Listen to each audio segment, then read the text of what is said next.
This is Viva Fry. I'm Dr. Peter McCullough. This is Tom Luongo. This is Chuck Prodnick. This is Alex Kreiner. Hey, this is Brad Wall. This is JP Sears. Hi, this is Frank Peretti. This is Tammy Peterson. This is Danielle Smith. This is James Lindsay. Hey, this is Brett Kissel, and you're listening to the Shaun Newman Podcast.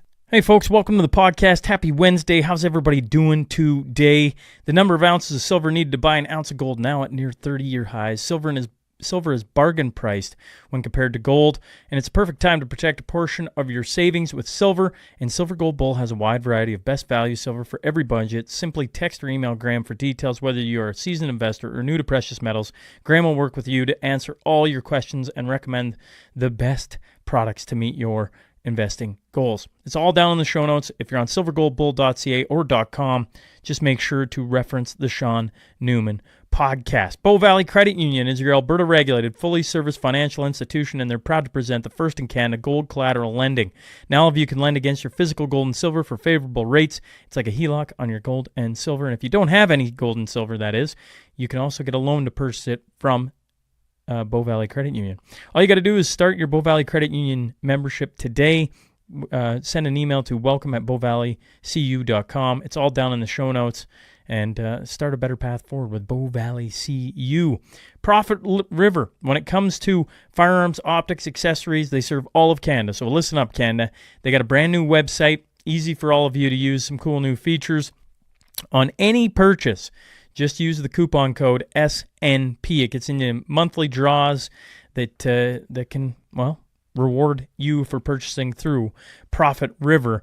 And when it comes to firearms, optics, accessories, all your gun needs, don't look any further than Profit River. Just head to profitriver.com and you can get, a huge variety of firearms and expert staff to help you get what you need where you're at today in Canada. Just go to profitriver.com. Diamond 7 Meats. Well, tired of the big chain stores, folks? Discover Diamond 7 Meats, a family-run business you can trust, serving our beautiful community for over 26 years. And in all the conversations I've had with their staff, they kept on repeating how important their values of honesty and integrity are while serving their community.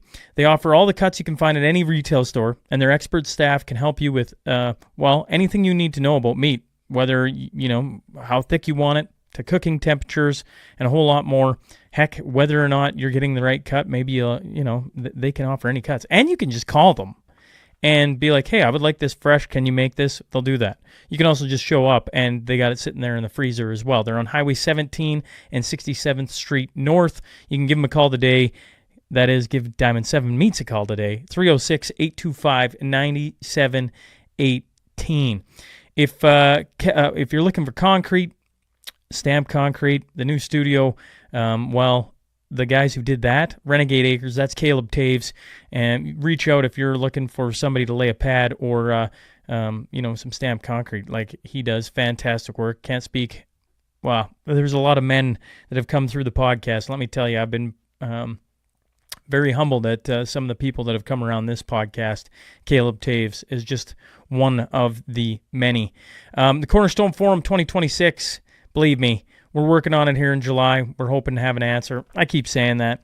And hopefully I'll have an answer for you sooner than later. I want to remind everybody, for the month of July, we have no Tuesday episode. So if you're going, where was Tuesday? We don't have a Tuesday episode for the month of July. And then Thursdays is Throwback Thursdays. Friday, mashup at 10 a.m. Mountain Standard regular time. But Tuesday has a guest co-host for the month of July as I head off on holidays and I guess continue holidays with the wife and kids. So if you're wondering, that's where, or wondering why, I should say why there's no Tuesday, that'd be why. We take a little bit of a break here in July and recharge the batteries, and we'll be ready to roll August 1. Have no worries. I think we get back on a it's still there, on a mashup, if memory serves me correct. If you're listening or watching on Spotify, Apple, Rumble, YouTube, X, make sure to subscribe. Make sure to leave a review. Make sure to hit the retweet. Make sure to, cut out your favorite parts of the podcast. I just saw a cool one where people were making commentary on some of the guests. That's cool too. You have fun with it. If you're enjoying it, obviously text me. My number's down in the show notes. Would love to hear your thoughts. All right, let's get on to that tale of the tape.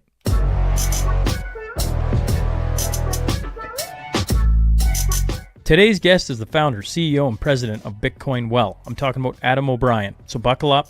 Here we go.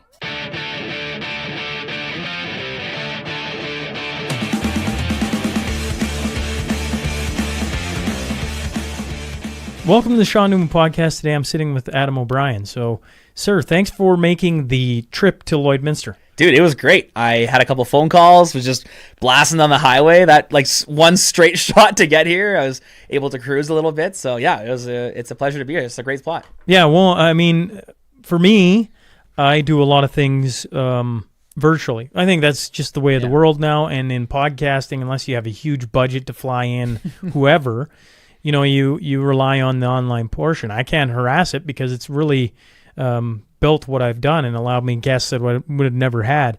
But there is something special about having somebody sit across from you in a studio setting. And I really appreciate when people make the effort to come. Like Lloyd isn't the center of the universe. It is about it's great here. Well, the crazy thing is good here. You do the drive from Edmonton to Lloyd, and I was saying to you before we started, right? There's something cool about that stretch of highway because it's so like just calm. Like there's peaceful. nothing. There isn't 500 vehicles surrounding you the entire time. You probably got 3. Yeah. And and then you pass them, and then you have a stretch where there's nobody around you. Yeah. And you can almost daydream or take calls or think because it is an open stretch of road, and there just isn't a ton of traffic. Which is driving to Calgary. I got to go back to Calgary next week, and the first 2 hours is great, and then I hit the Henday, and from that point on, it's just like you're surrounded by vehicles, and you got to have your head on. You got to be in the game of driving, and or there's backups, and it's crazy to me that it's a double lane highway the whole way here, and then you go to Calgary, it's pretty much double lane highway the whole way down there too, but there's like 100x more of the vehicles, so it's definitely I thought it was a great drive, and passed by kind of halfway is Mundare from where I am. I'm in Sherwood Park, so I'm actually like pretty close to here. Oh yeah. And Mundare's got a great golf course, so I can even see coming back maybe in a little bit, stop, play some golf on the way, or maybe on the way home play some golf. maybe want to meet the there. Clubs. Yeah. That's it. So it's great to be here, and really appreciate you having me out. Yeah, well, okay. Well, your first time on the podcast, and the audience knows exactly where I'm leading. But like I treat it like, I'm a big comic book fan, and I'm a DC guy over at Marvel. But I love you still have an audience? Is that how does that work? Are you a Marvel guy? I'm actually neither. I'm not much of a. I know both. I appreciate both. I think I'm probably easily entertained, and so like my favorite movie probably is like The Dark Knight, which is I don't know. We can be friends. Yeah, but would you call that still it's a DC character? But The Dark Knight, is that technically a DC product? Would you say? Yeah, it is. Yeah? Absolutely. Okay, well, great. I mean, they took from the stories of DC, which is Batman. Yeah. Or Batman's one of the characters in the DC world. And Christopher Nolan did the greatest, to this point, series of a superhero that's ever been done. All time. GOAT. But instead, the fan in me wants him to do then Superman and bring that into the world and build out. And the thing with Christopher Nolan is it was never meant to be that. No. Right? And so it's tough because I watched what Marvel did, and the reason why I lean to Marvel is they took a series of characters that, are good, but I wouldn't, is anyone like championing Ant-Man? Right. And yet they gave them standalone films. And what that did was by the time you got to the culmination of them all being on the screen, you didn't have to explain who the heck they were. Yeah. And I've taken the same thought process in podcasting as like it's first time on the show, and you may have done 5,000 and maybe somebody has listened to every one and doesn't need to know who Adam is, but sitting here knowing my audience, they certainly do, and I do as well. I want to kind of get into who Adam is and what led him to where you're sitting at now, and so like tell us a bit about yourself, tell the audience about a little bit about yourself. Yeah, man. I mean, hey, if someone out there has listened to all of my podcasts I've been on, please DM me because I want your picture. That would be amazing. But no, man. I mean, I'm an Edmontonian guy. Sorry for that. Yeah. Hey, man. It's been a rough week with the Oilers just getting absolutely pummeled. You're probably an Oilers fan, though. I would expect you can't be a Flames fan, are you? No, I'm a diehard Oilers fan. Yeah. Okay, yeah. Well, but I wanted we're getting along. I wanted to hate the Florida Panthers, except I can't. I really respect Paul Maurice. Yeah. right? So right away I'm like, man, I really like the coach. And then when he talks so highly of that team and you watch him play, it's like it's hard. I want the Oilers to win. I wanted them to win. The Panthers were a better team. There was no question about it. They deserved. If the Oilers won, I would almost feel like there's an asterisk on it. Like there would have been an enormous amount of puck luck or something went horribly, catastrophically wrong, and the story would have been, the Oilers won, but the Panthers were the better team. And I think it'll be our year soon, but it certainly wasn't this year. Yeah, they ran up against. Well, I mean, it's funny though. Everyone forgets how dominant the Oilers were, minus the first 3 games at LA.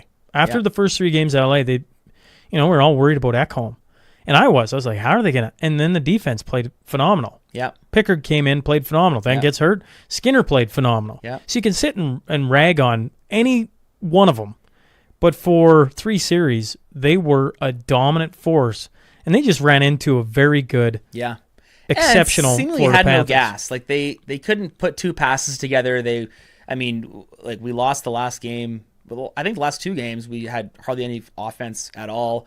We were 0 for 3 on the power. Like it just wasn't. We just had no gas. But Hyman getting hurt, I didn't think that would.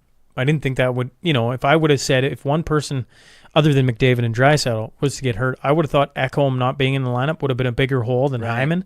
But you saw Hyman was a big hole. The way he plays the game, the way he gets in there, and the fact he can score and everything else, it was bigger. Like that hurt more than I guess I gave it credit when it happened. And I just hope they can get back. Right, as a hockey player, I know you go, oh, we'll be back, and I'm like, well, every other team is going to get better, and the Oilers are, you make it back-to-back years.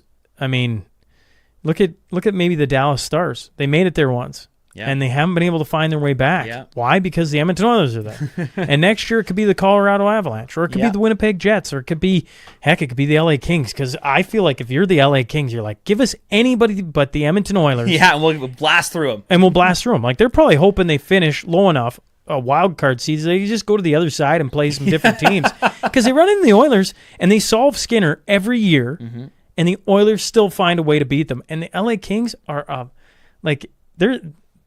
If I wasn't cheering for the Oilers, I could cheer for the LA Kings. Totally. The way they play hockey is fun to watch, Yeah. and they got some guys that can just put the puck in the net. Like Kempe comes in, oh my god! Like I'm like, come on Oilers, find a way to get that guy out of LA. That'd be fun to have. Yeah, man, that'd be crazy. But no, you're not wrong. I think it's and that's kind of the cool thing about. Bettman said it, and love him or hate him, it is the hardest trophy to win. And the fact that the Panthers done it twice and been there 3 years and in been a the 3 years in a row, row, and both times they won against the Oilers. I feel like there's got to be some kind of animosity brewing in, like the Connor, Leon, and probably Bouchard trio that's going to probably lead this dynasty. I think we're in for a pretty fun decade of hockey coming out of Edmonton. I hope you're right. I hope you're right. I really hope you're right because the hockey fan in me. There's only one team I can cheer with like my entire being. Right. Because it's so stressful, and I'm like, why am I so caught up in a sport? It drives me nuts. I know. I can't do it for the Toronto Blue Jays or take your pick of an MLB team or a football team or on and on and on. I got one team. I cheer for them, and when playoffs come on, my kids get into it. It's a ton of fun, and it's just heartbreak when they don't win. And we've been there 3 times in my life. Like, obviously, when I was really young, we won the Cup lots, and we had Gretzky and all them. I just don't remember any of that. Yeah. My years of watching were the 90s, which was tough. And then we got there in 2006, and that was honestly, that might have been the funnest Oiler team to watch. They were just gritty. And then Rolison gets hurt, and we lose in 7, and you're like, you lose in 7. Then you go down 3-0 against Florida. You come all the way back, you lose in 7. You're like, come on. And then we lose in 6. It's like at some point, hopefully you get there. You got arguably two of the best players in the world. The best player in the world. Yeah. And, I don't know. Yeah, I'm a diehard Oiler fan. We're both commemorating our misery here. Yes. Sorry. No, it's good, So man. you're an Edmontonian. Edmontonian. I'm over the last 10 years, I would say I'm 32 right now, and I guess probably for my entire life I've been pretty contrarian. Always had maybe a problem with authority. That was probably one of my.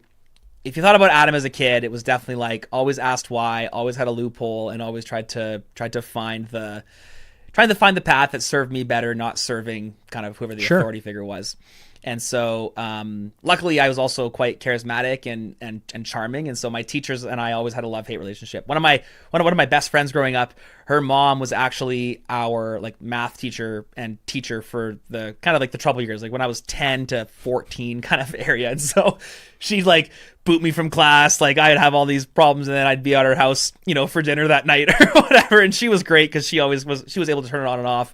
But anyways, always kind of had this, problem with authority. And then, kind of found Bitcoin when I was young. I was, would have been 19 or 20 years old, found Bitcoin, tried to be the hero to disprove it. And of course, when you try to disprove Bitcoin, you either are able to humble yourself and learn that there is no disproving Bitcoin, or you're able to realize that this is the greatest invention that man's ever made. And you're able to like lean into it. And so luckily for me, I was young enough and crazy enough to want to lean into it. And which has really helped me.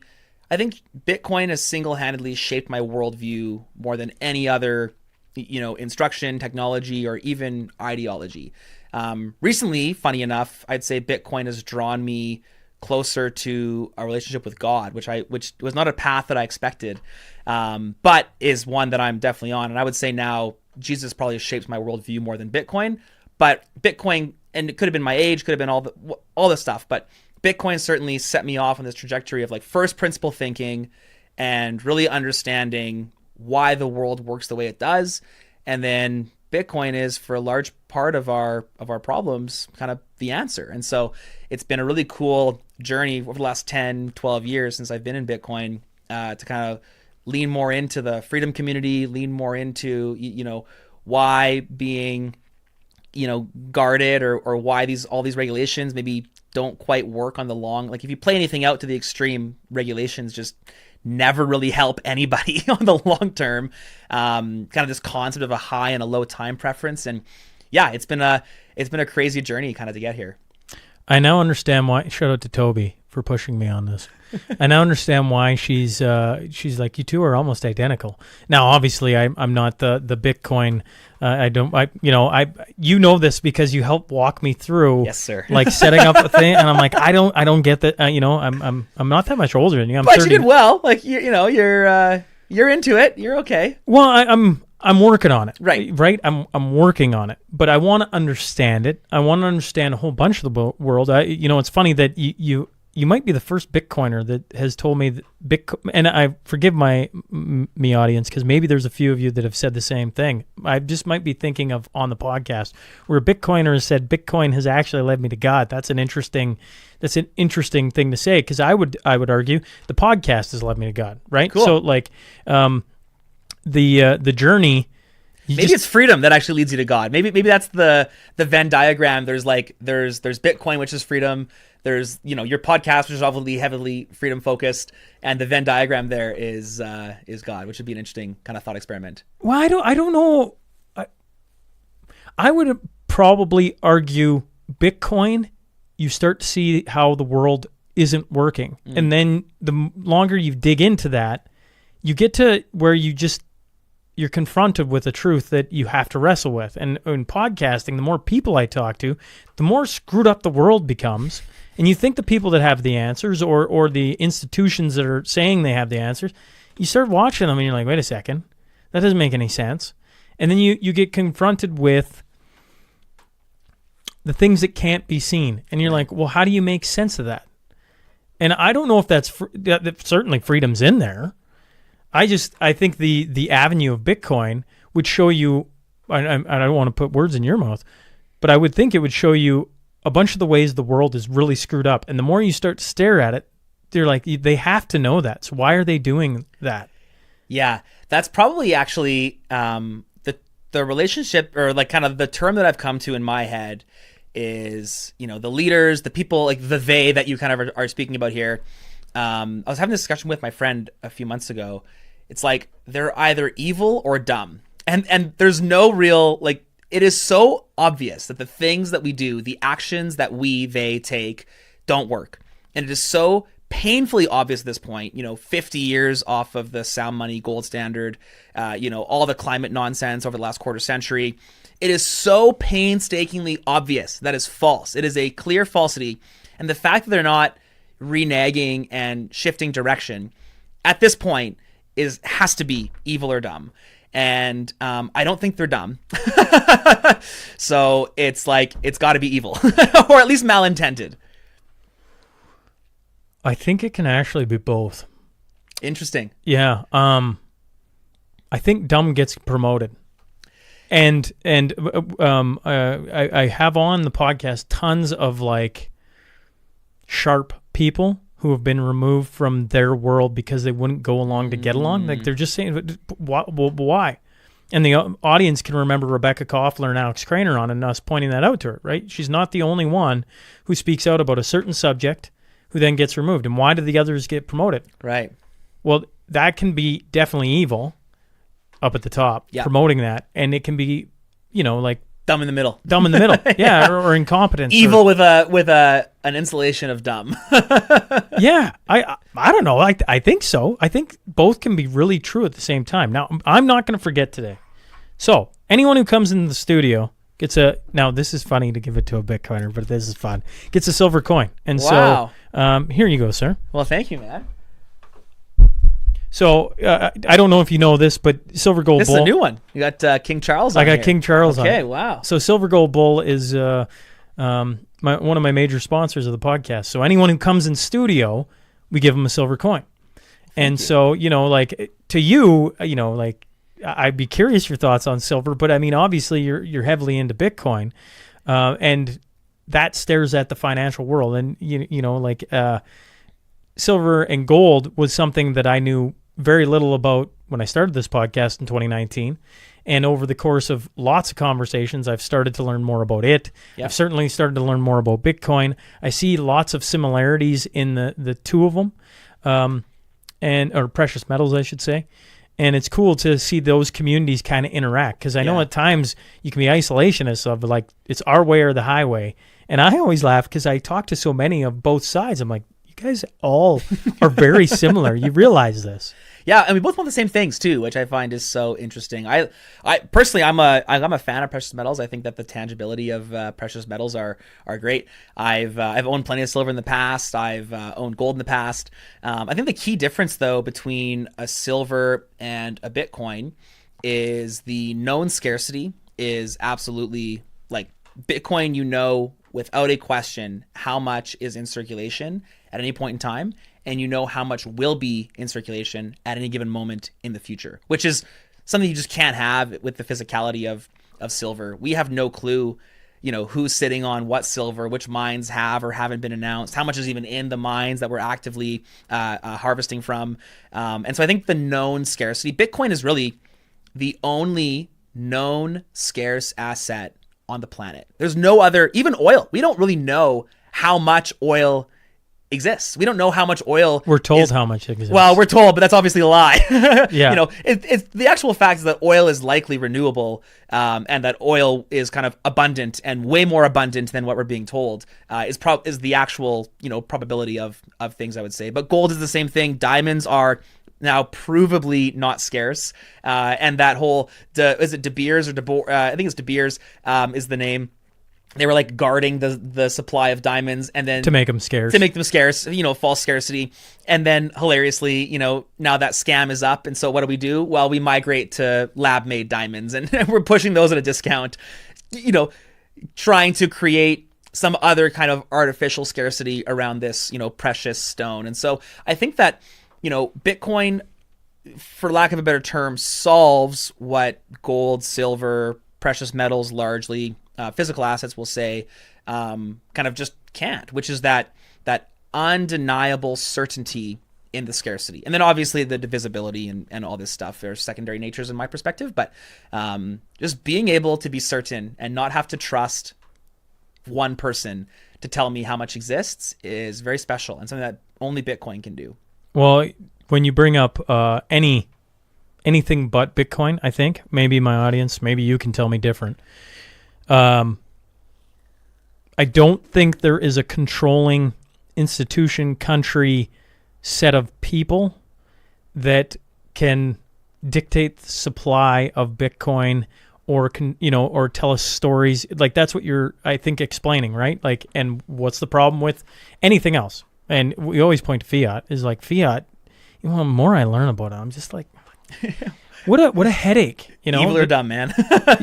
yeah, like we're just going to keep printing money. Well, you know, that means today the $20 I have sitting on the table over there in a day or a year is going to be worth just a smidge less. Well, even I found it funny that this even says, I think it says $5 2025 on here. This is more. 1 ounce of silver, isn't it close to 30 or? No, it's Canadian. It's 42. Okay, somewhere in that like range. This, as far as the government's concerned, this is worth $5, and this was printed this year. Like this is not some ancient. Oh, look how much. So even just. You know, you can track kind of the real-time inflation of money based on what the government thinks silver dollars are worth or tells you silver dollars are worth compared to what the raw infrastructure of that dollar is worth. And it is, it shows us that the government is horribly out of touch with the money. And that doesn't surprise anyone probably listening to the show. It doesn't surprise anyone who already knows this. But when you start to really think about how corrupt and how rude that is, you think about money, and money at the base level is just your time, and it's the value that you get to create with your time. But we've somehow put money into a separate category from time. But you and I spend an hour on a podcast. We spend an hour mowing our tending to our garden or building a house or whatever it might be. And our output of the time spent is what the value of that time was. And so we all do it maybe without understanding, spending time in order to receive value. And of course, unless I want to pay for an hour of podcast, I need some other way to provide value to you. And so we use money as this intermediary. But the money is the representation of time. And it comes closer and closer to slavery in my head when you realize the government can print money, but money is representation of my time. Therefore, the government gets to devalue my time. And that is such a corrupt... Not only devalue it, but then tax it. Totally. Right? Totally. And then steal it. So they get to devalue it, and they get you on both sides. Both sides of the coin, they get you. And then, and this is where, as I've been diving into more money and Bitcoin, not to I'm not going to Bible thump on here, but when you look at how God decreed money to Moses, this is right in the Bible. It straight up says you have to have equal weights when you're valuing money. Equal weights means my dollar is the same as your dollar is the same as the king's dollar. And so we all have to have equal weights. Well, we know that we don't because the government has the ultimate weight where they just get to pick and choose how much things are worth. But then it says, and this is the craziest thing, it's literally in the Bible, the Lord detests those who do not play with equal weights. Straight up, God doesn't like when people cheat. God doesn't like when people steal.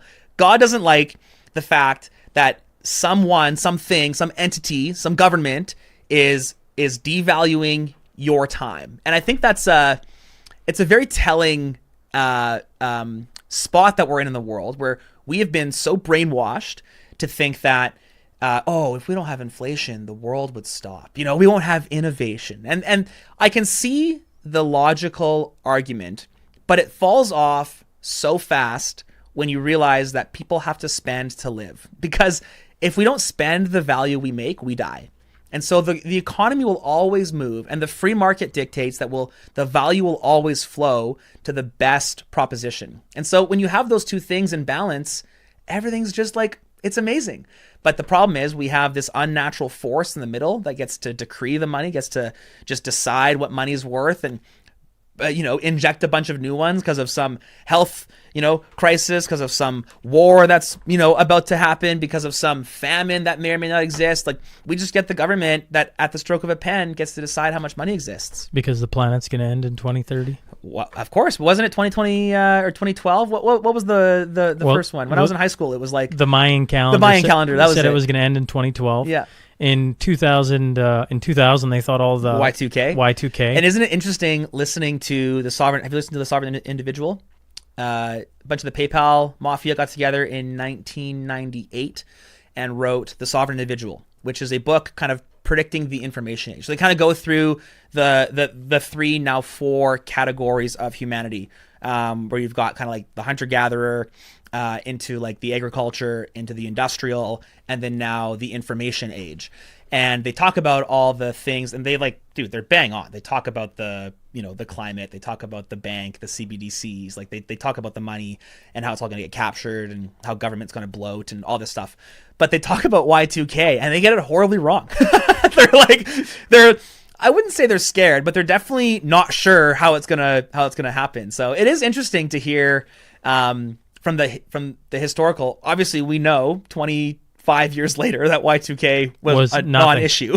Well, and in fairness, I've talked to lots of business people who back then they sunk a ton of money into trying to basically insulate their business from what they were being told was going to happen, right? So some snake oil salesman came by. 100%. Well, isn't that what it was? Yeah. Right? Like your watch is going to stop working? Yeah. I mean, what? It's like it can't figure out how to tick to the next thing. It's a wild idea that got socially accepted. I mean, like, I remember being as a kid thinking, like, as we were watching the ball drop that year, this was it. Yeah. Like, it's beam me up. Yeah.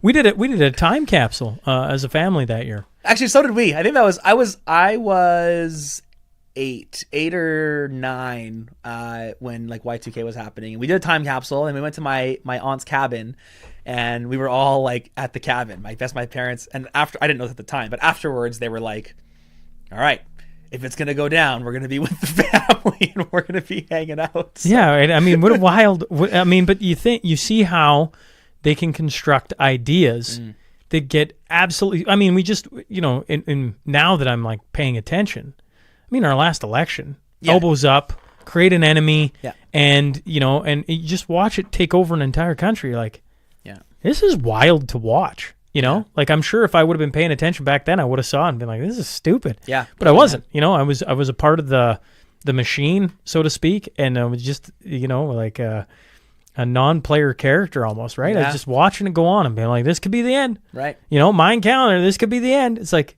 but if you take a rational step back from it, the heck are we talking about? Well, and that rationality, though, is probably what's missing in the world, is that we are so used to being fed our school system, our education system. I think the majority of the world is so busy trying to play catch up from the fiat disease that we don't have that first principle instillment into the world anymore. That's one thing. I've got 4 kids, ages 8, 7, 5, and 3. And so we're right in the thick of it. And you had kids young. Yeah. My wife and I, we got married, and then 2 years later started having kids. And I'm so thankful that we started young, because we have now, the discussion is not, it's like second batch discussion. Do we have 4 more? Because she's still, my wife is just barely 30, and so we've got some time still on her like. You know how cool that is to hear, because most people. Yeah. Well, and I'm if we could have more kids, which we can't. My wife laughs at me all the time because, at 1, I was done. Right. And then you get 6 months past it. You're like, oh, maybe. And then we had our second, and I was really done. Yeah. And then it's funny, after like a year, it took a little longer after the second, but we'd had them 14 months apart. So that was, hold on for dear life. And then we had Casey, our third. And it's funny now, I'm like, I'd probably have 5. Honestly, I don't know if I would have, everyone talks about the cost of living. And I'm like, yeah, but in the house, having a full house just is so much fun. It's electric. Don't get me wrong. There's days where you're like pulling your hair, like, what is going on? Yeah. It's a difficult job, but it's so rewarding. It's so cool to be around. It's one of those things. My wife and I had this very intentional conversation probably around a year ago now, where life was hard, very hard. And we were, I was working a ton, kind of in like the thick of it with the business, getting some stuff done. We had 2 kids at home, 2 in school, hockey, coaching, like girls and dance. Like, it was just madness. And we just sat down and we said, okay, what do the next 10 years look like? Like, let's just hash this out and see what we want. And what came out of that was not what I expected. We changed nothing except for our mindset. And we just started to accept that the difficulty in the moment was akin to like your muscles hurting, was akin to, a reward on the other side of the difficulty, I suppose. And we both decided in that moment, we didn't actually want an easy life. And I don't think her and I recognized how much we were maybe yearning for an easy life that we didn't actually want. We then decided, you know what? We want to do the hard thing. We want to do the difficult thing as long as we can back into, is it going to be rewarding? Like, to your point, like, we don't want to do, we're not going to go, I'm not going to walk home from Lloydminster just because it's hard. Like, that would be dumb. It wouldn't be very rewarding. And then two, like, bringing God into the conversation. Is this biblical? Is this something that we want, that we're striving for? Is this a good thing? And then the third thing, is it going to set our kids up for success, like, over 25 years, 30 years from now? And overarchingly, nothing really has changed too much. In fact, we're probably making more difficult decisions now than we were even back then. But our mindset is just changed. And having that intention going into things has been a complete game changer for us. Yeah, that's oh man, Toby, you were bang on. Okay, fair enough. You win. All right, you win. This is now the Adam O'Brien podcast. Yeah, that's right. Well, it's funny because like people like we have kids in hockey. I coach. We have kids in baseball. I coach. Yeah. My son's in soccer. My wife coaches. Right. Wow. Like, and so there's times where we're ships passing in the night where you don't even see each other because you're going so hard. And we're getting ready for. As we record this, we're getting ready to leave for a month. We leave, one of the cool things about being a podcaster, which, I thought about it back then, but, now having it, it's such, like I don't know. I don't know what the future holds for the next year. Maybe the podcast blows up, all the money just dissipates. I get, whatever. And I have to go back to working a real job, right. a regular job, where you punch the time clock. And if that happens, I'll accept it and carry on with life. And I'm not going to worry too much about it. But one of the blessings of podcasting is we get to leave. My wife's a school teacher, so we get to leave for a month and go home to Minnesota, where she's from. And most people don't get that. Yeah. And I'm very fortunate to have that, where we get to saddle up for a month and off we go. And I can work from the road if I need to. And one of the things we do on those is I don't know if my wife enjoys doing it or not, but it's been really important to me to set goals and to be like, where do we want to be in a year? Cool. And one of the things I was just talking about with a good friend, Ken, shout out to Kenny, was, like watching world leaders. Some focus on 4 years because that's their term. Others focus on maybe a little less, maybe a little more. And then you see different civilizations focus on to like 100 years. Yeah. You're like, how do you get your mindset in that? Well, setting goals and just having the thought process of like, what do we want the next 10 years to look like? Like, do we want to just draw back in and not do any of that? Well, no, we wouldn't want that. Oh, okay. Well, then what are we complaining about? It's a really, it's changing. You already said it. It's changing the mindset. And you can do that by just having a little bit of a discussion on like, where do we want to be in a year? Where do we want to be in 10 years? 10 years is a long time. You hop into it. I'll be closing in on 50. Yeah. And it's like, okay, where do I want to be? Where do we want to, if you start with the end in mind, then you can start directing your efforts that way. And now racing around with your head chopped off, chasing children is just part of it. And at some point, the old timers tell me over and over again, enjoy it, because when it's gone, you're going to miss it. Yeah. And you're not going to know what to do with all the free time when you get there, right? And you're going to probably try and find things to add in, so just enjoy it. And once you accept that, it's like, well, it's a busy week, but I don't know if I would change anything because that's what I like about it. My kids are in sports, they're in activities, and I want to give them everything I possibly can and be around them, I might add, because doing this job and them being in school, I don't get to be around them a ton. Yeah. So the sports and different activities is when I actually get to interact with them a ton, which is a ton of fun. Yeah, man. I think, too, having the filters to make decisions became so much easier once we had kind of these like family missions and the framework. The framework, exactly. Simon Sinek frames it so well in his book, Start With Why. He talks about how if you don't have a filter, every kind of decision is just excruciating.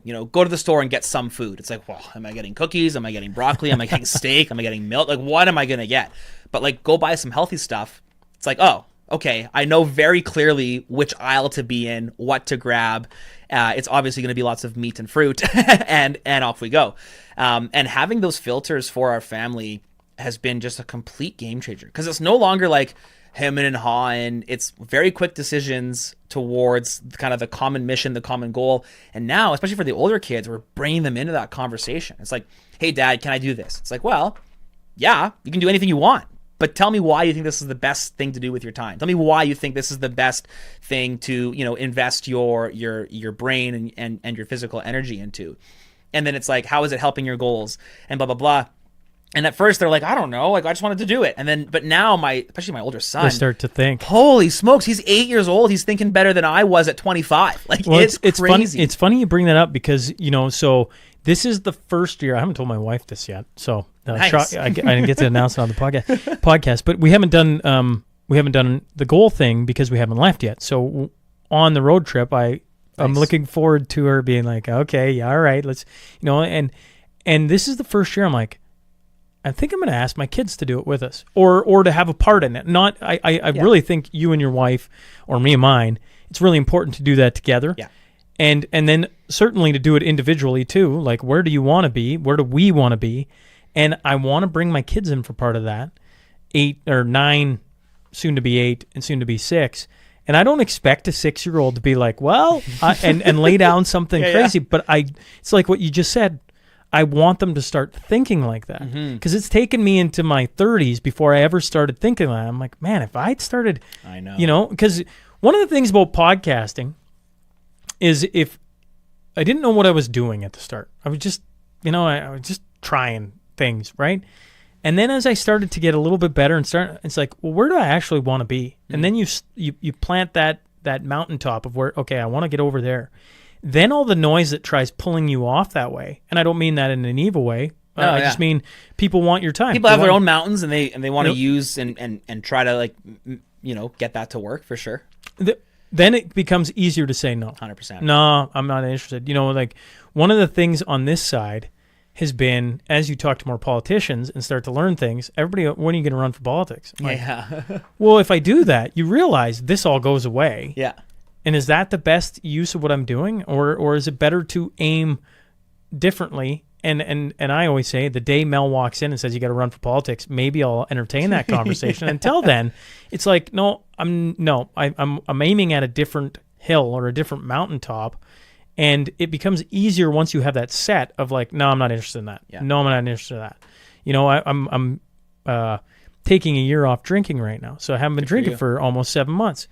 And once again, in a different conversation, he's like, well, what is it added to you? And I'm like, well, I feel like everything.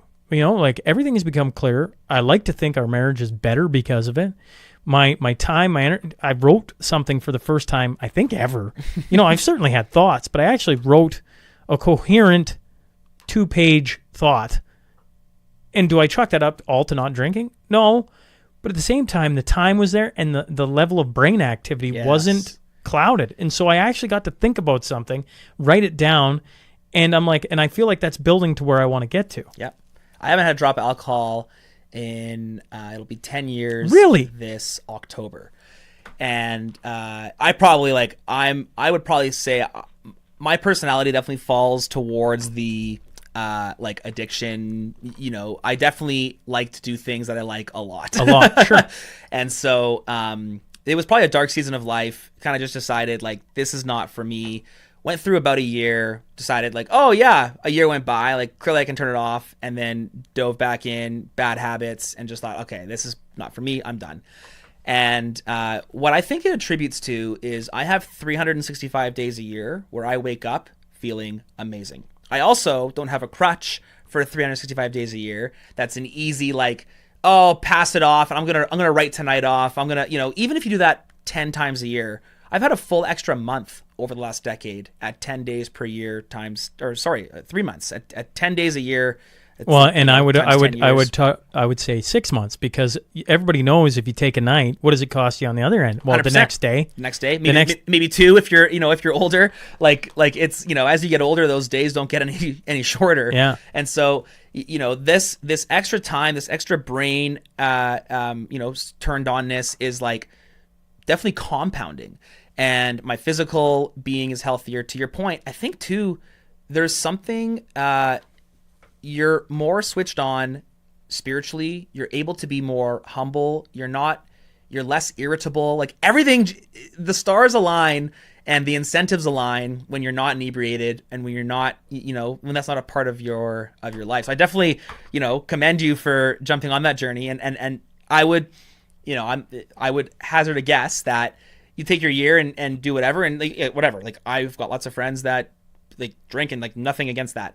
But for me personally, and I'm an all or nothing guy, I was kind of just like, what's the point? Like what is the point? Let's say I can control it. Let's say it's whatever, why does injecting poison into my brain help my goals? And I have yet to be able to find one person someone and I won't out him on the podcast, but he said, well, it's very social. And I was like, sure, but so are like NFTs and so are, so is cocaine. And so is like, there's lots of social things that I think you and I both agree are wrong and bad and maybe even veering towards evil. I don't think that's a good enough reason. And so it's that's kind of my perspective on alcohol anyways. It's interesting because I'm wrestling with that right now. Like what's after the year? Yeah, well, and then I remind myself, just enjoy the day and just get through the next day. It's what somebody said is Alcoholics Anonymous, just day by day. And in fairness, that is Alcoholics Anonymous. Yep. At the start, it was like, can I make a month? Right. And I have this. I really, really don't. If I let myself down, so if I say I'm going to do something and then fall short of it, then it's like, well, did it really matter? And then it spirals. So when I say I'm going to do a year, part of my brain has been wired. We biked Canada in 2006, and I had a lot of people saying I couldn't do it, and they made fun of it and everything else. And my oldest brother said, oh, Shaun's going to get on the bike, and he's not going to come back till he's done. Because he's not going to want to come back saying, oh, you almost made it. You almost made it. It's like, no, he'll make it because there's no way he's coming back to face that music. He wants to come back. And when I look at a year, it's the same thing. And I've been targeting this 6-month date because I'd heard a lot of famous actors specifically talk about how a month wasn't that bad. 3 months, things started to change. But at 6 months, I really noticed something. And I was like, I wonder what happens at 6 months. And well, at 6 months, I'm like, I start going, oh, the year is going to fly by. What am I going to do on January 1 of 2026? What a weird thing to have a conversation with yourself about. Yeah. Not knowing, it's like, well, before we get there, how about we just enjoy right now and just enjoy the fact that, went to a wedding, first wedding I've ever been to where I didn't have an alcoholic beverage. It's very celebratory time. And in my body, I don't know about you, I love a celebratory time. I think it's the best time to have a drink. You're celebrating something, everybody's happy and jovial and there's dancing and everything else. And so I was kind of like, well, this should be interesting. Yeah. Because usually I need a little bit of substance to get on the dance floor. And just, it's funny, I made sure to push myself on the dance floor and not worry about it. I had just as good a time as anything. Yeah. I got to have a conversation with my son on the ride home because he was like, Dad, you shouldn't drink and then drive home. And I looked at him and said, I didn't have a drink tonight. He's like, really? And I'm like, yeah, no, I didn't have any tonight. So he's like, oh, I'm like, that's a cool moment. Yeah. Those moments are really cool to have. And I keep having those as I don't drink, right? Like it opens up opportunities for conversations. And I really applaud the guys, whether they knew they were doing it or not. There was guys who did it around my friend circle, my hockey circle, I should say, that did it. And I looked at him like, how is he doing that?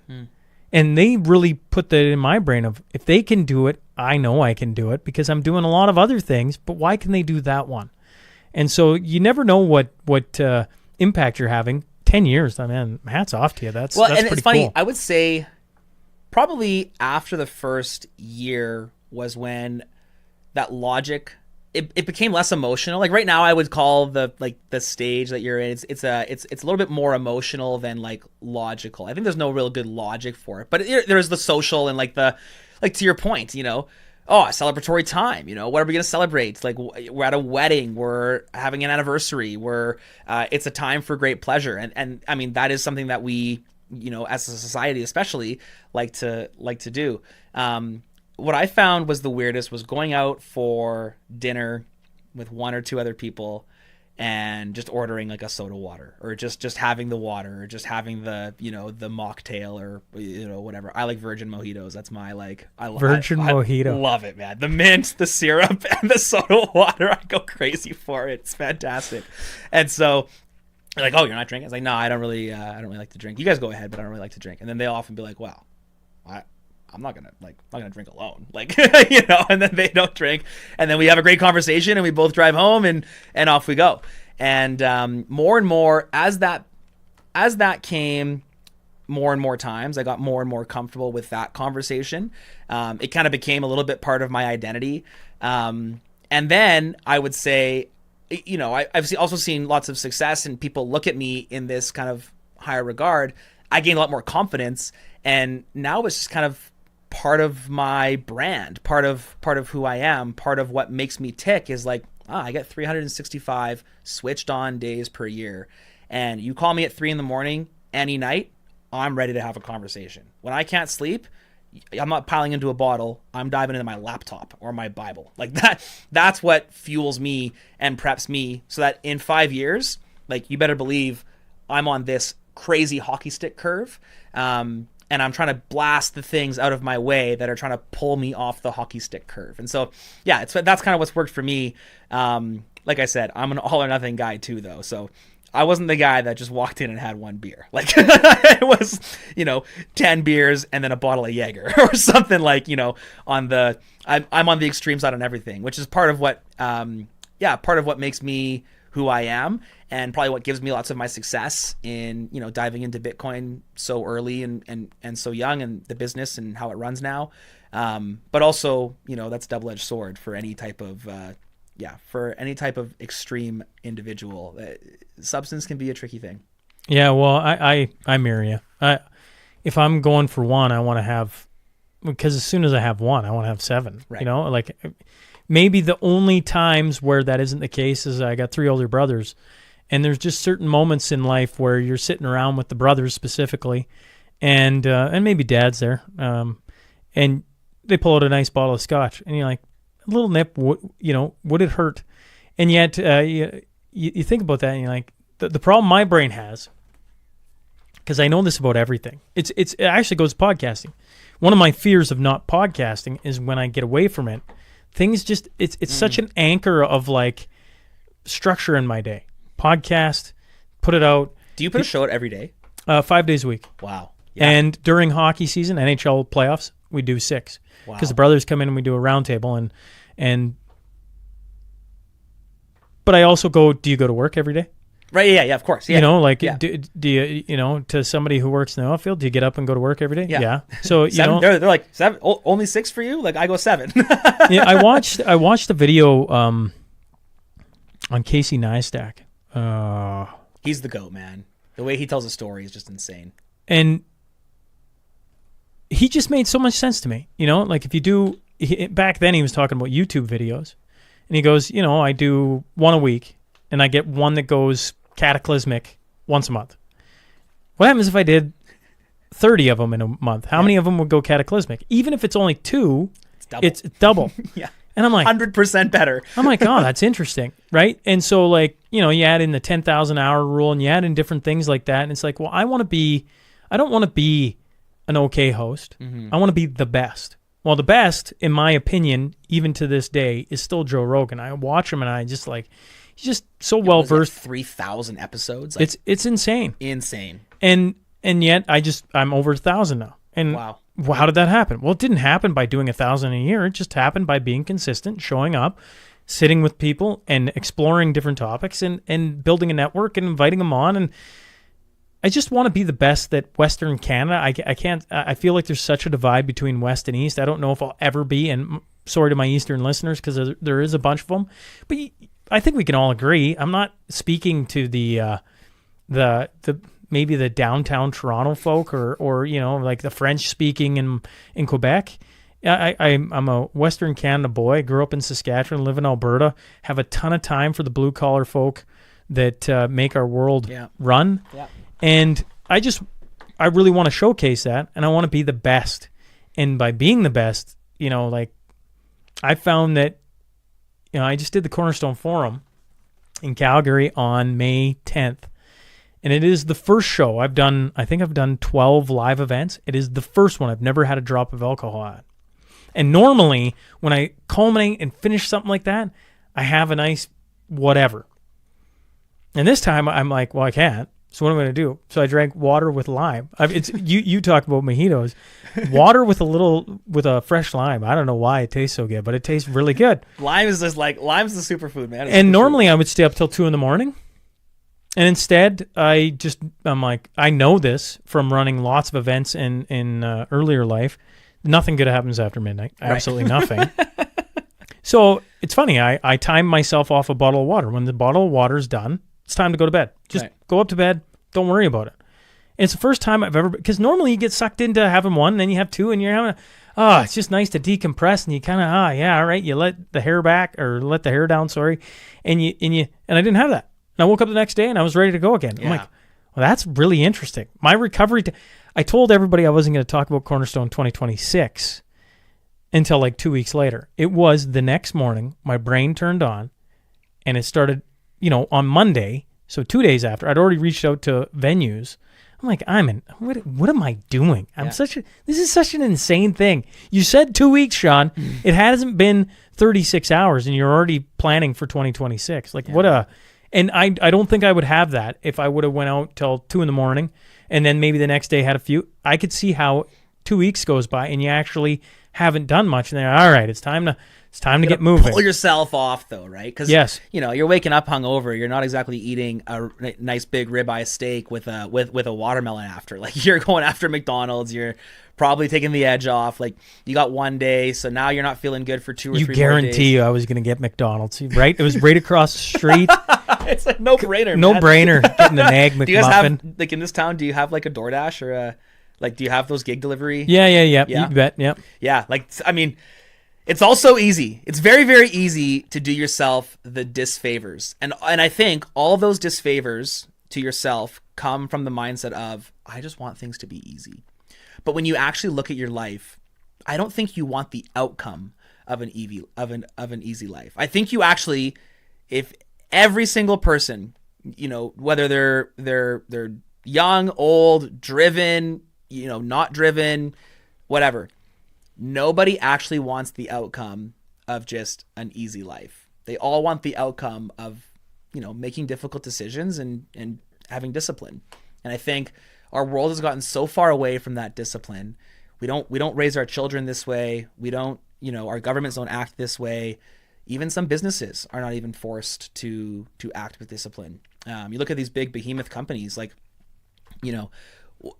how can Apple just blow billions of dollars on a project for a car and then just go, never mind? Like, that's shocking to me. And I don't think that's a natural state of the world. I don't think that's a good spot for the world. Well, I can guarantee you can't blow billions of dollars on a project and then just mothball it. I certainly can't. Dude, that's what I mean. Like, it's not a healthy spot for you to be in. I'm hungrier than that. And it forces, what I'm forced to do is to think really hard before I spend $1, before I spend, a Bitcoin. You're thinking about, like, hey, is this going to meaningfully move the needle for my life? And if I can't get to a yes very quick without like many logic holes, because logic holes are going to exist, you have to kind of, strive and hit it. But if you can't get to yes, then it's just not going to happen. And then, and this is where you wrestle with some, like, there's some sunk time fallacy and all this stuff. Because once the logic turns from like, yes, definitely, to like, maybe not, then you got to be really quick to like turn it off and then pivot too. So there's probably some balance in there. But from my perspective, whether it be discipline, whether it be doing the hard thing, like just lowering your time preference generally, valuing the future more than you value the present, has done wonders for my life. And I recommend everyone zoom out a little bit. If you're thinking about 1 month, think about 6. If you're thinking about 6 months, think about 2 years. And if you're in the select few that are already thinking about 2-3 years down the road, think about 10. Because when you start thinking in generations compared to thinking in months, like, my goodness, things change. I think about all the time my great-great-granddaughter. I've got this picture of her in my head. Not like a physical, I can't really think what she's going to look like because we're going to be, 4 generations from me. Sure. But I can like picture her being. I'm probably not going to meet her. maybe I'll get to hold her as an infant, but I'll be 100 or something. Like, I'm going to be really old. But I really, really, really hope that my bloodline has seen abundance, generational faith, and hopefully a mindset that has passed through it, that she is just set up to take over the world. She is just set up to lead people to Jesus, to lead people to prosperity. And I really, really, really hope that my efforts today can just set the direction, and then my kids, continue the direction, and then their kids continue the direction. And when you're thinking in this generational timeline, like, all of a sudden, that Tuesday night bender is so unimportant. and that, like, or whatever your crutch is going to be, just becomes so unimportant. And to your point, the things that pull you off the mountaintop are just like, you're there and you're dialed in. And it's been a cool journey, man. Talk to me about Bitcoin Well. Like, I'm chuckling. We've been going almost an hour and we haven't even got to what you do, but to me, that's a mark of a fun conversation. All this energy you have, you've built a company, Bitcoin Well. Tell the audience about it. So we make technology that makes it easy to use Bitcoin. And the reason I say use and not buy is because I'm of the opinion that in probably, hopefully 10, 15, 20 years, we're going to be on a Bitcoin standard and you're going to be earning Bitcoin. And I'm not very interested in just letting you invest in Bitcoin. I want you to save in Bitcoin. And so what we do is we started with Bitcoin ATMs way back when, and we've recently launched an online platform. But it's not a traditional exchange because we never hold your Bitcoin. We always deliver 100% of your Bitcoin to you. We're one of 2 companies that does that in Canada, and we're the only company that does that in the USA. And why that's so important is because you limit... Only company in the USA? Yeah. Every other company is custodial. You have to request... Really? I actually didn't know that. Yeah. You have to request a withdrawal in order to take your coins off platform. And Bitcoin Well sends your coins directly to you. And where that changes...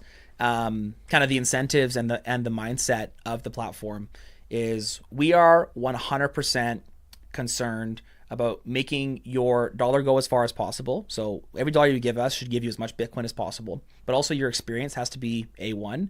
And then we're able to invest time and money into making our product better, which is, better towards our mission, which is to enable independence.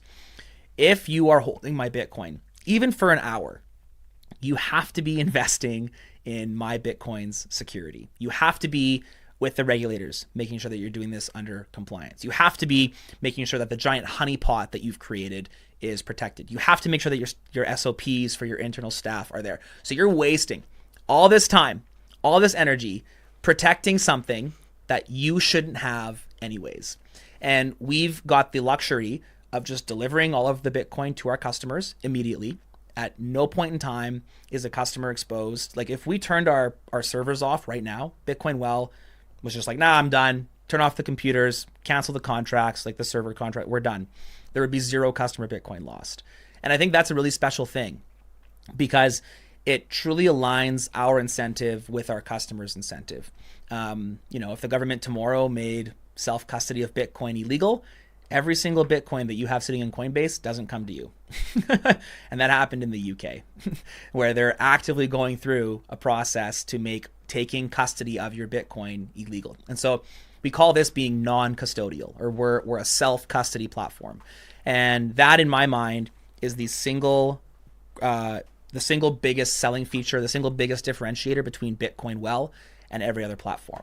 But ultimately, kind of what we do, other than all the technical like delivery stuff, is we make it easy for you to live with Bitcoin in self-custody.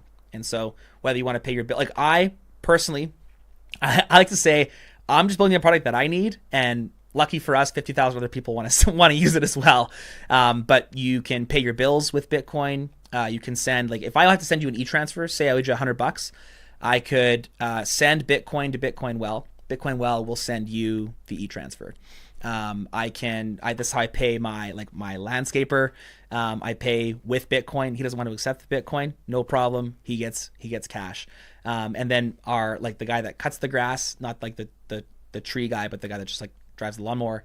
I pay him with Bitcoin directly from my Bitcoin wallet. So it's kind of a nice mix of having the ability to use the Bitcoin that I have, and also having the ability to buy and sell Bitcoin when I need to. When you help me set up my personal one, I've been getting a ton of, I'm going to say chatter. I don't know if that's it, just a lot of people saying, you know what you should set up is the podcast should set up a wallet. I don't know if I'm doing any of these terms correct, Adam. That's why you're here.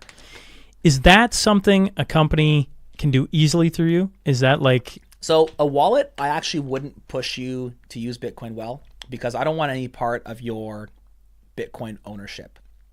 I want to be the conduit between the Canadian dollar or the US dollar and your Bitcoin wallet. Like right now, if you only had Bitcoin, you couldn't buy that McDonald's. You couldn't pay for gas at the gas pump. Sure. It'd be tough for you to pay for rent. And so instead, you could send that Bitcoin to Bitcoin Well. Bitcoin Well will distribute the Canadian dollars wherever you need it to be.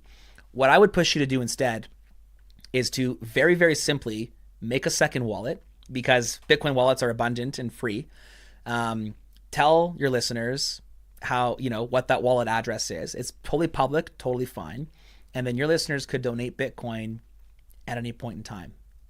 Even you yourself, you could take the Canadian dollar donations or subscriptions that you have and put it through Bitcoin Well and send it to Bitcoin Well, and then Bitcoin Well will send it to that wallet. And you could even choose to publicly disclose that address, which might be smart, might be not smart. Cool for your community, bad for Uncle Sam who's watching that address as well. But your community could watch this nest egg of Bitcoin grow and, have a part to play in your story. Because when that nest egg, not if, when that nest egg grows to a certain level of value that allows you to hire the producer, to build the mega studio, to, have the Shaun Newman jet or to even just to fly in the big, like, hey, Joe Rogan's on the podcast because we paid him $1 million, which is 0.01 Bitcoin. Thank you to, this guy 10 years ago that gave us that, at that time was a $100 donation, and has amassed to like Joe Rogan. Like, you know what I mean? Like this long-term idea of how wealth accumulates in a Bitcoin standard is crazy. A big part of our business is Bitcoin ATMs. We have 165 Bitcoin ATMs across the country. You can walk up with cash, put cash in, receive Bitcoin. And so you have to place those machines, and we place them in a restaurant in Ontario. And I met up with the host. He's got 5 or 6 locations.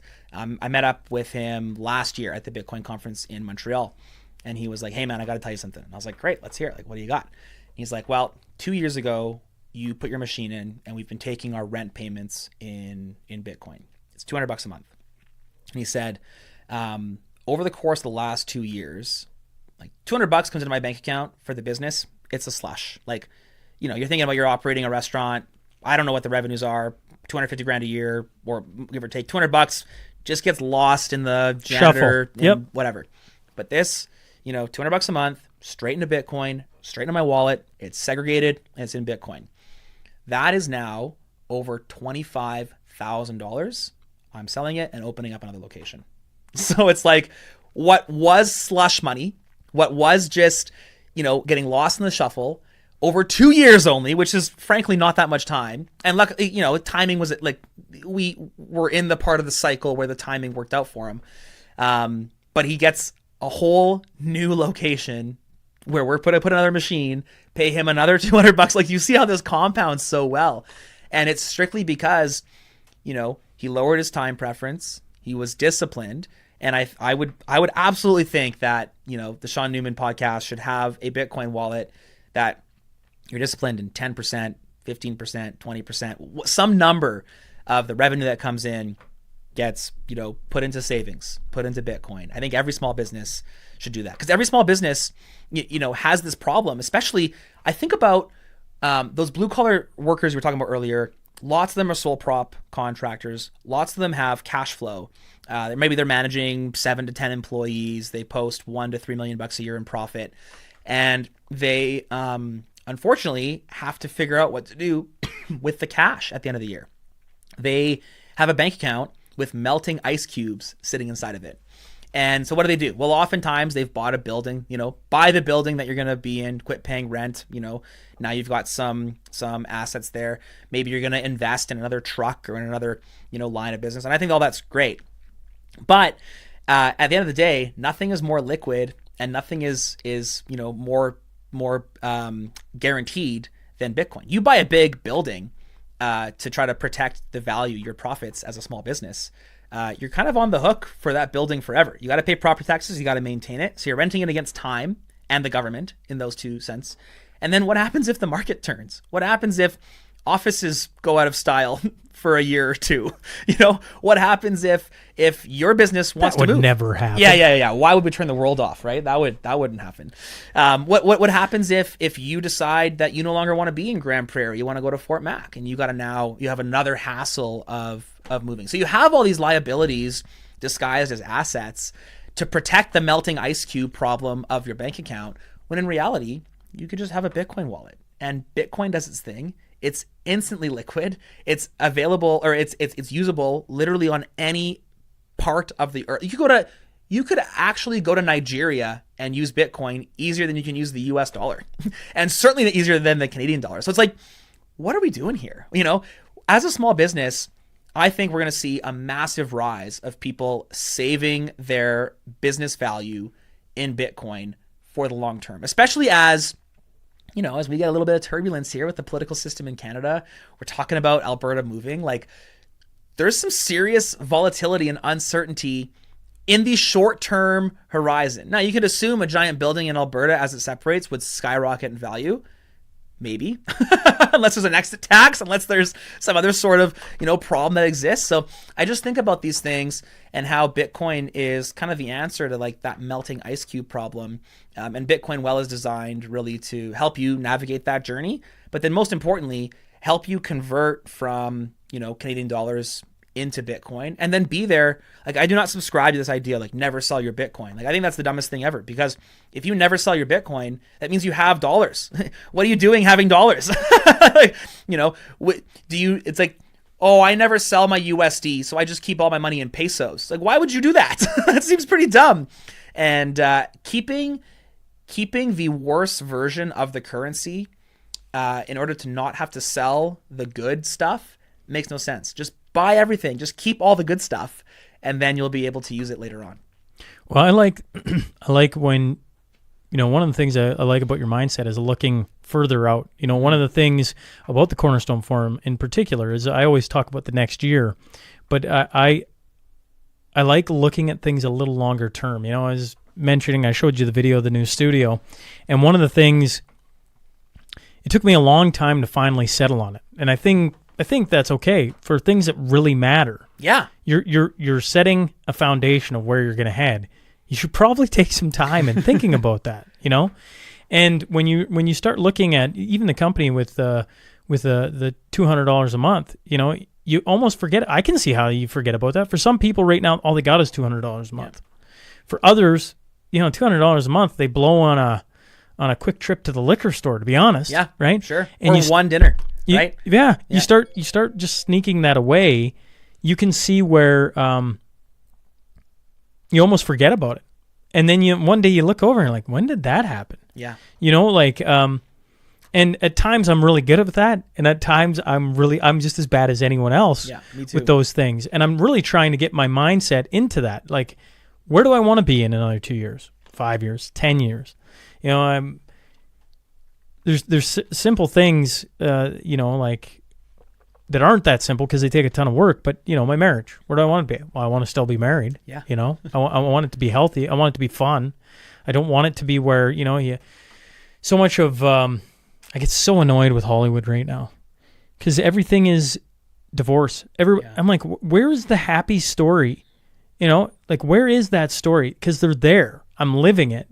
It takes a lot of work. You got to work through difficult situations, but that's what building a strong marriage is all about. I think like Hollywood has to be relatable, and I think there's more people that are living not your story. There's more people living the divorced nightmare than there are living the, like you're the minority right now, which is terrible. And I joked up and so sad.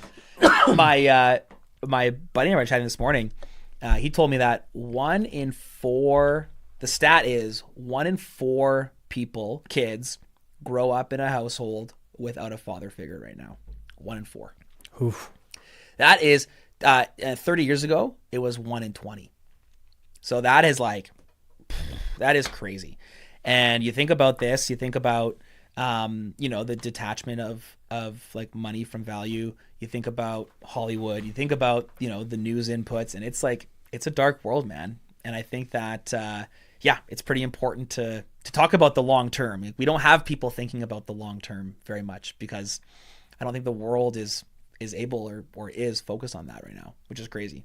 Well, one of the things I enjoy about, you talked about earlier, spending time in the Bible and like reading it. I don't know about you, but the more I read it, I'm like, I can't believe that's in there. I know. Like, I'm like, why did I glaze over this thing for so much of my life? I read it, I'm like, how is that in there? I was reading Proverbs this morning, and in it, I forget how it goes, but it's something along the lines of, an unhappy wife is like a leaky roof. And so I said that aloud, and my wife goes, "Are you calling me a leaky roof?" And then my daughter's like, "What's a leaky roof?" And I'm like, "No, I'm not calling you a leaky roof. I'm just saying it's very true." Yeah. Right? If you have conflict at home, well, it'd be like having a leaky roof. I'm like, yeah, that makes sense. I mean, I don't know why that's so shocking to be in a book, but there it is. Yeah. And it's funny. The more I dig into the Bible, the more I'm almost taken aback at how much wisdom is just sitting there for you to just take if you just invest a little bit of time in reading it. But you do have to read it. You can't you got to get there, man. You got to go into it. And when you talk about purchasing Bitcoin, it can be what is the word I'm looking for? Almost paralyzing. Yeah, paralyzing. I think is the right word actually. It looks like such a juggernaut to get to, and then you get there and you go, oh, yeah. It's like learning any new skill. You just have to get there, and we want the bar of entry to be Uber Eats. You just and it's super easy. Yeah. And anything above that, our society has we've done ourselves a disservice by making the bar of entry for so many things that aren't great so easy. You look back at COVID, what were the things that stayed open?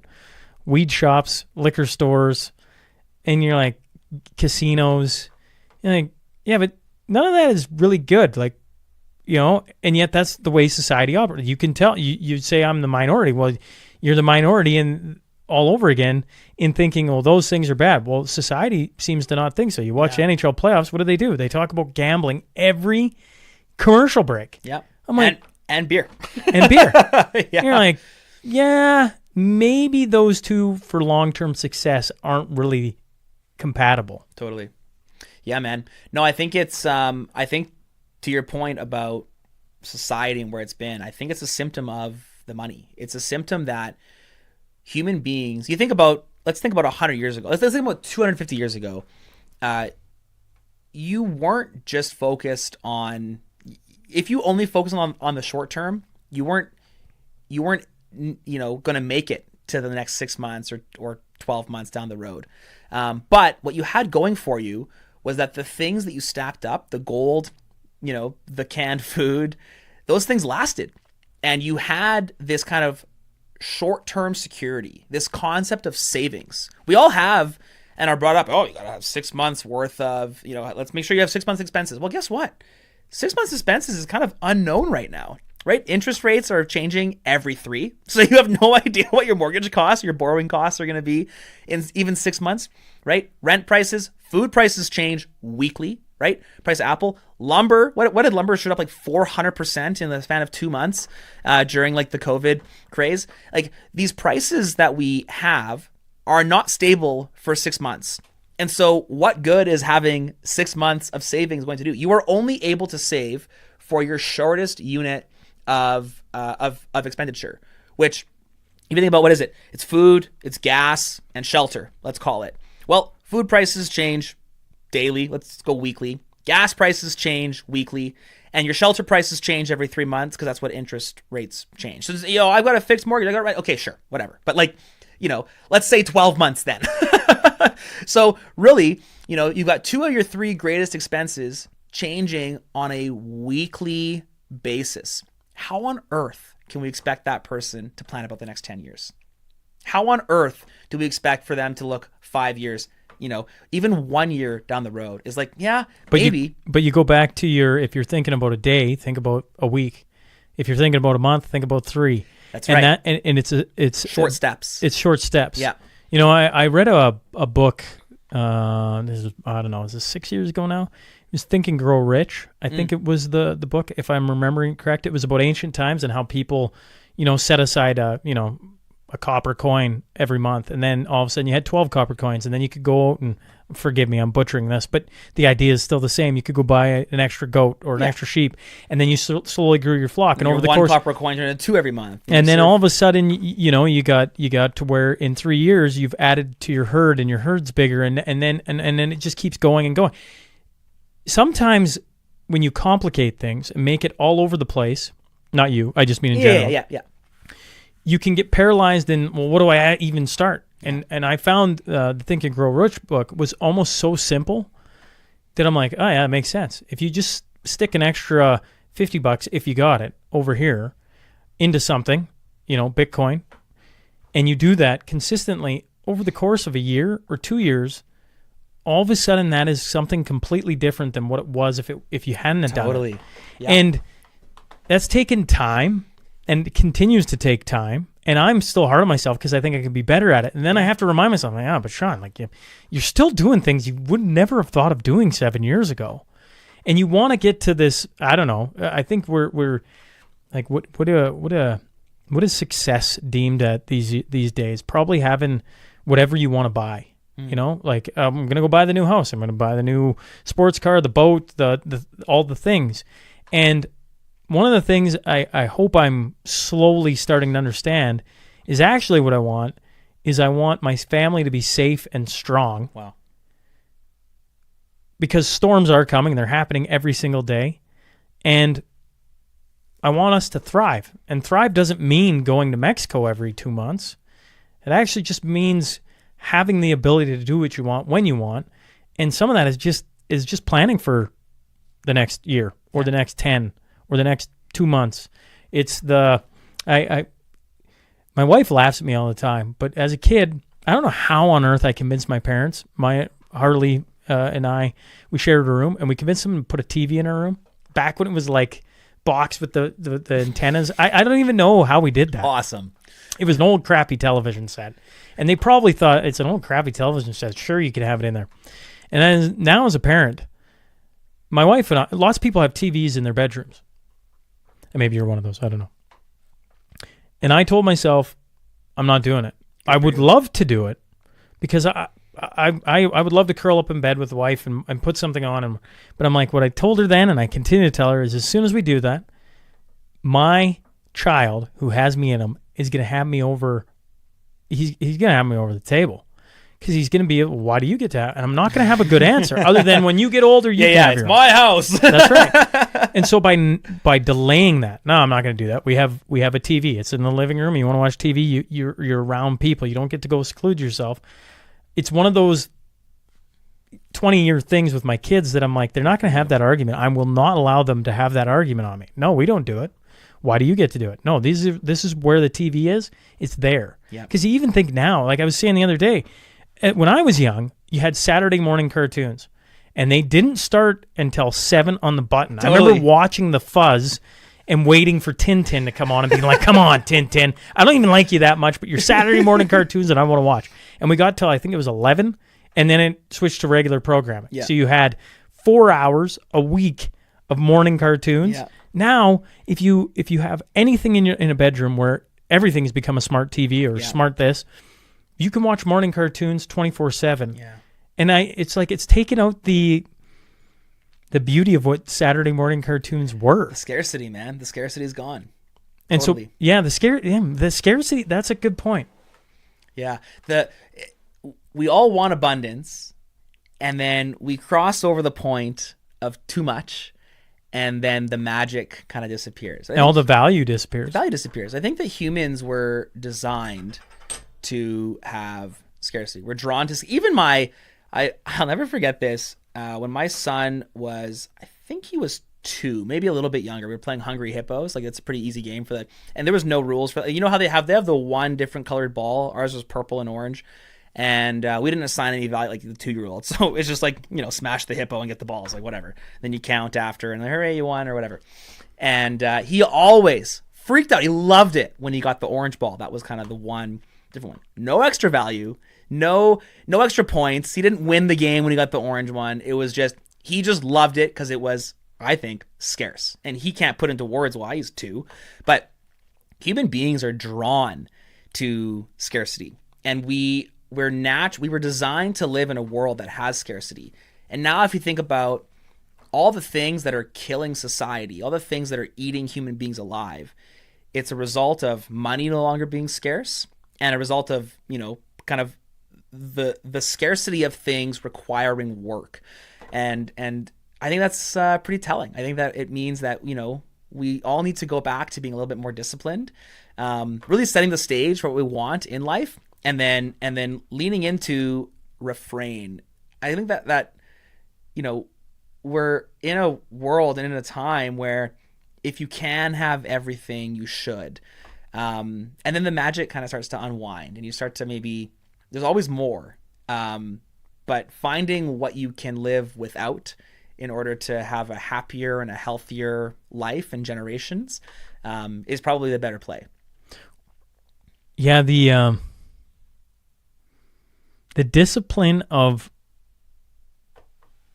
not giving yourself the gratification or the feeling of and we've been talking on and off about alcohol has been really interesting for me, right? Because that discipline sets you up for success. You hear Rogan and like Jocko Willink and all those guys talk about it, but like actually implementing it in your life is both simultaneously hard and easy. Right. Right? Like getting there was hard, and then certain points of it are hard. But what you get on the other side is, it's almost in hindsight, it's like super easy. Your brain tells you it's hard, but realistically, it isn't that hard. You're abstaining from what? From everything we've talked about. And when you come back to like the money side of it, most of us, I would say, have more than we think. And it's just being a little bit strategic to take away some of what you have for the next 10 years or the generations ahead or the storm that comes where you need it. And I feel like there's more and more of society, the freedom world specifically, that is finding that out and starting to do things that really map well with that. Yes. And I don't know where that takes us in the future. I think good things. There's going to be pain between here and there, but I think the more of society that starts to map that way, you wonder where that leads in the future. Yeah. I mean, I think that the freedom community is going to see a sudden surge. Here's the cool thing about Bitcoin is that it's for everyone. And the reason I would say that Bitcoin is not or is apolitical is because it will aid and abet you from keeping your money, from being stolen, and also for using your money for something that is, either prohibited or not. And obviously we think that some things shouldn't be prohibited. I should be able to use my money to, buy things that I want. I should be able to donate it to someone who is... Bitcoin isn't coming out with a $10,000 rule? There's no $10,000 limit for Bitcoin, no. Thankfully. But all that to say, it is a certain set of people that have been censored from using their money in recent history. And the other side champions the seizure of the money, the capture of the money. But there will come a time, the pendulum swings, the political narratives shift, and that group of people is going to experience the same censorship. And the issue that I think is polarizing enough, and that I don't talk about from the theory perspective, but I just use this as a very specific example, is abortion. Eventually, history will tell us, it will be unfavorable to be pro-choice. If the political governments move, that'll just be the laws that come into place. And being pro-choice will be treated the same way that being pro-life is right Currently. now. And at that point, those people that fall into that camp will understand why censorship is bad. And hopefully they have the waking up call of, hey, I don't want a different slave master. I don't want a different puppeteer. I want no puppeteer. And they will understand why Bitcoin is so valuable, because their bank account will be frozen and they won't be able to speak on the platform that they've chosen to have their audience and blah, blah, blah, blah, blah. And I think at that moment, after the pendulum swings, when the other side of the aisle is censored for all the things that, we disagree with, is when the world as a whole, and hopefully it doesn't take so long that our side has forgotten about, oh, our puppet master's great now, so we'll keep him in charge. Like, that's the danger, that's the risk. But when we realize that we want rules and not rulers, when we realize that, we weren't designed to just be puppets in this game with a couple puppeteers, that we were designed to be free thinkers and free being the operative word there, I think the world will be a better place at that point, because we'll all have personal responsibility. We'll have to, and we'll be able to point to someone else, and we'll all be focused on maintaining and helping the world be a better place, starting with us. If someone wants to get involved in Bitcoin, where would you point them to? What would you say is the easiest way, the lowest level of entry where they can just start to, dip their toe in? Yeah, so we've actually designed a website page, bitcoinwell.com/start. And the whole concept is just buy $100. You can take $100 and make it $21, $10, like whatever. Just some small amount of money. The website will walk you through basically it's a 10-minute commitment. You make a Bitcoin wallet. Now, it's a mobile hot wallet. It's one that you own and control, but it's not controlled by anyone else, but it's still made on a phone. So I wouldn't put hundreds of thousands of dollars onto it, but a couple $1,000 up to on there, no problem. It then walks you through how to make a Bitcoin Well account, how to send an e-transfer and have the Bitcoin sent directly to the wallet that you just made. And then it walks you through what to do when you want to, protect that stuff. When you want to, what happens if you send $100 every month for 2 years? And now it's like, oh my goodness, I've got thousands of dollars, protected by only my phone. Maybe I want to upgrade, and it kind of prepares you for that next step. But really, the first step, don't think about it as I'm investing 10% of my net worth into Bitcoin. Think of it as I'm going to throw $50 at Bitcoin to learn. And if that's all you ever did, if the worst case, because like if you follow a guide, even loosely follow a guide, and you're very diligent in protecting the things that we tell you to protect, don't take a picture of your password. Don't send your password, to your grandma, to your mom, or to your dad. Don't put it online for everyone to see. Like, if you're just reasonably smart with your credentials, we'll call them, to your Bitcoin wallet, the worst case scenario is you're going to have $50 of Bitcoin and you're going to know a little bit more. And I think that's a pretty good spot to be for everyone, for anyone. And generally speaking, what will happen is you'll say, hey, that wasn't so bad. What's the next step? What's the step after? What's the step after? And then eventually end up like me sitting in Shaun Newman podcast studio. You're rapping about how the Bitcoin brought you closer to the God, and you're talking about why the money sucks. But I think that the place to start is always small. And if you don't want to use like the Bitcoin Well guide, because there's some incentives there, like we want to sell you Bitcoin at the end of the day, then go on to YouTube, BTC Sessions. I think you know Ben. Yeah, Ben. Well, Ben he spoke at your forum. Yeah. He's dynamite. He is like outstanding resource. Very, very, very thorough. I actually don't think he's the best place to start because he is so thorough. It's a 1.5 hour video taking you through every nook and cranny of a wallet and of an app and stuff. From my perspective, make a Bitcoin wallet, buy $20, $100, and then, from there, send it to your, make a second wallet and send it there and back. Have your spouse make a wallet and send it to them, and then have them send it back. How about your kids? How about your brother? Whatever. Find someone that you trust and do it with them. I think there's power in community, and I think that learning about ways to protect your value over generations is probably one of the strongest things you can do with your immediate family members. appreciated you coming in. And I'm like, well, now that it's happened once, the next time, because we're going to wait until it's done, but the next time we'll be in the new studio. We'll get to have some fun out there, and I'll look forward to somebody just texted me this morning, actually, that I should do a Bitcoin roundtable. And I'm like, well, yeah, we could pull that off. That'd be But awesome. I'm not going to do it until I'm in the new studio. Get the studio. I'm going to get it. I'm trying not to hold off on great ideas until I have the new studio, but I'm like, it'll be so much better in the new studio. Yeah. That when it comes and happens, I've appreciated this conversation. I'm glad Toby kept poking me to get this. And now the seal is broken, so the drive isn't as scary. Everything's like looking up. I've got a studio in Edmonton too. You could swing by. We could do that too. So yeah. I'm all game, man. It's been a pleasure to be here. Thank you so much, and definitely recommend that everyone just get off zero. Learn a little bit about Bitcoin. Buy a little bit of Bitcoin. And one more time, where can they go? Yeah. So if you want to learn more about Bitcoin, I think bitcoinworld.com/start is the best place to start. bitcoinworld.com/learn. We actually developed an entire curriculum in partnership with Athabasca University. And so you can go and learn about Bitcoin in our 6 curriculum course. And that's an amazing spot to start if you're kind of like, I don't want to throw $20 at this thing until I learn a bit more. Don't want to throw $20. That's it's funny to me because I'm like, I just think of how much money I've pissed away in my lifetime on stupid things. Yeah. It's funny that we'll spend $20 on 2 drinks, but not on Bitcoin because it might disappear. It's like, what did the drinks do? Literally, you piss them out.